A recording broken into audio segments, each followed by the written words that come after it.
Congress MLC Teenmar మల్లన్నపై దాడైతే కలకలం రేపుతోంది. మేడిపల్లిలోని తన కార్యాలయంలో ఉండగా జాగృతి సభ్యులు కర్రలు రాడ్లతో దాడి చేసినట్టు తెలుస్తోంది. ఇక ఇదే విషయంపై బ్యూరో చీఫ్ నరేందర్ మరిన్ని అప్డేట్స్ అందిస్తారు. ఎస్ నరేందర్, జాగృతి సభ్యులు ఏం చెప్తున్నారు? అసలు ఎందుకు దాడి చేసినట్లు చెప్తున్నారు? ఏంటి అంటే నిజంగానే తీన్మార్ మల్లన్న వ్యాఖ్యలతో హర్ట్ అయి ఉంటే పోలీసులు కంప్లైంట్ కూడా చేయొచ్చు, అలా ఆఫీస్ పై దాడి చేయడంపై ఏం చెప్తున్నారు?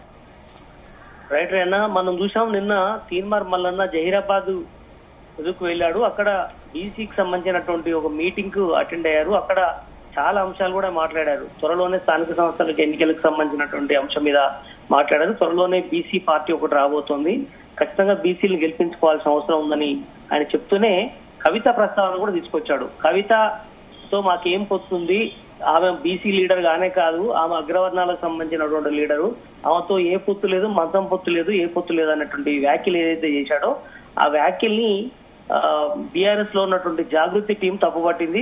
కవితను అంటే బీసీల కోసం, బీసీ కాకపోయినా బీసీల కోసం ఫైట్ చేస్తున్నటువంటి ఎమ్మెల్సీ కవిత మీద ఇష్టానుసారంగా తీన్మార్ మల్లన్న మాట్లాడడం అనేది సరైనది కాదంటూ వాళ్ళు నిన్న ఈవినింగ్ కూడా స్టేట్మెంట్ చేశారు.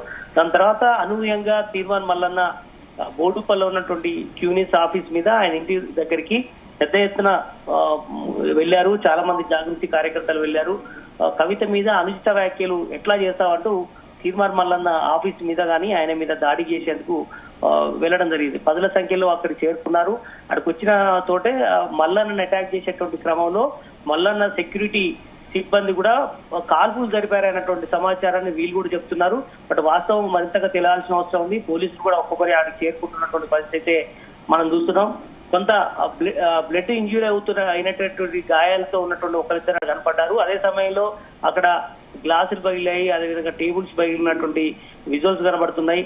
పెద్ద ఎత్తున మల్లన్నను మీద దాడి చేసేందుకు, ఆయనని అటాక్ చేసేందుకే వెళ్లారని కూడా క్యూనీస్ సంబంధించినటువంటి సిబ్బంది కానీ అదేవిధంగా మల్లన్న అభిమానులు కావచ్చు, కొంతమంది బీసీ లీడర్లు కూడా చెప్తున్నటువంటి మాట. అంటే కవితను ఒక మహిళను చూడకుండా ఇష్టానుసారంగా అలా వ్యాఖ్యలు ఎలా చేశారంటూ జాగృతి వర్షను ఉంటే క్యూనీస్ సిబ్బంది కానీ తీర్మాన్ మల్లన్న టీం సభ్యులు మాత్రం ఆమె చాలా సందర్భాల్లో కూడా మల్లన్నని దురుసుగా మాట్లాడింది, అదే సమయంలో బీసీలను కించపరిచేలాగా మాట్లాడుతుందంటూ కూడా వీళ్ళు మాట్లాడుతున్నటువంటి వర్షన్ ఉంది.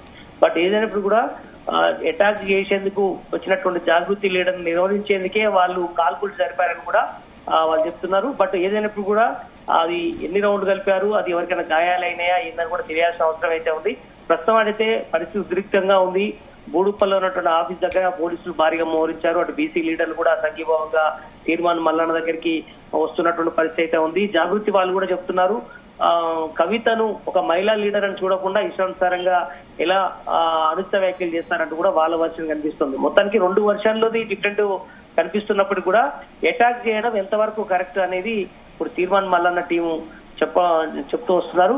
బట్ ఏదైనప్పుడు కూడా నిన్న జహీరాబాద్ నుంచి చాలా గ్యాప్ తర్వాత తీర్మాన్ మల్లన్న బీసీ ఉద్యమాన్ని మరొకసారి రగిలించే ప్రయత్నం చేశారు. ఎందుకంటే స్థానిక సంస్థల ఎన్నికలకు సంబంధించి ఇప్పటికే కాంగ్రెస్ ప్రభుత్వం 42% రిజర్వేషన్లతో బీసీలకు ఖచ్చితంగా నాయకత్వం చెప్పే ప్రయత్నం చేయబోతున్నామని కూడా అన్నారు. అందులో భాగంగానే ఆర్డినెన్స్ తీసుకురావాలని కూడా రేవంత్ రెడ్డి సర్కారు నిర్ణయించుకుంది. అయితే ఈ అంశం మీద తీర్మాన్ మల్లన్న పలు సందర్భాల్లో మాట్లాడుతూ దీని వెనక ఏదో రుచుకుంది, నిజంగా చేయదలుచుకుంటే చట్టబద్ధత చేయాల్సిన అవసరం ఉంది, ఆర్డినెన్స్ ద్వారా అది నిలువదీసే ప్రయత్నం ఏమాత్రం సరిపోదనేటువంటి విషయం కూడా చెప్పారు. కానీ ఒకవేళ ఎలాంటి పరిస్థితి వచ్చినా స్థానిక సంస్థల ఎన్నికల్లో బీసీలందరూ ఐక్యమై బీసీ కోసం పోటీ చేసేటువంటి వాళ్ళందరికీ కూడా ఖచ్చితంగా ఓట్లు వేయాలన్న నినాదం కూడా చేశాడు. అదే సమయంలో కవిత మీద కూడా మాట్లాడారు. కొంతమంది ఇష్టానుసారంగా మాట్లాడుతున్నారు. కవిత కూడా వాళ్ళ నాన్న హయాంలో ఇంతవరకు కేసీఆర్ హయాంలో ఎలాంటి చట్టబద్ధత తీసుకురాలేదు, కనీసం 42% రిజర్వ్ కోసం ప్రయత్నం చేయలేదు.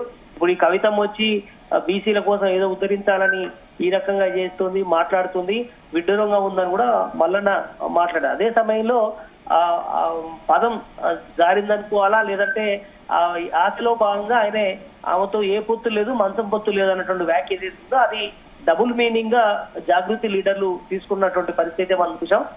బట్ చూడాలి దీని మీద ఎట్లాంటి రియాక్షన్స్ ఉంటాయి. అటాక్ చేయడానికి వెళ్ళినటువంటి జాగృతి వాళ్ళు కూడా నిలువరించే ప్రయత్నం అయితే చేశారు.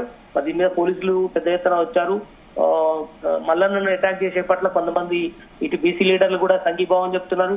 జాగృతి లీడర్ల మీద అటాక్ చేయడం పట్ల వాళ్ళు తీవ్రంగా ఫైర్ అవుతున్నటువంటి పరిస్థితి కనిపిస్తోంది. సరేనా? ఓకే నరేందర్.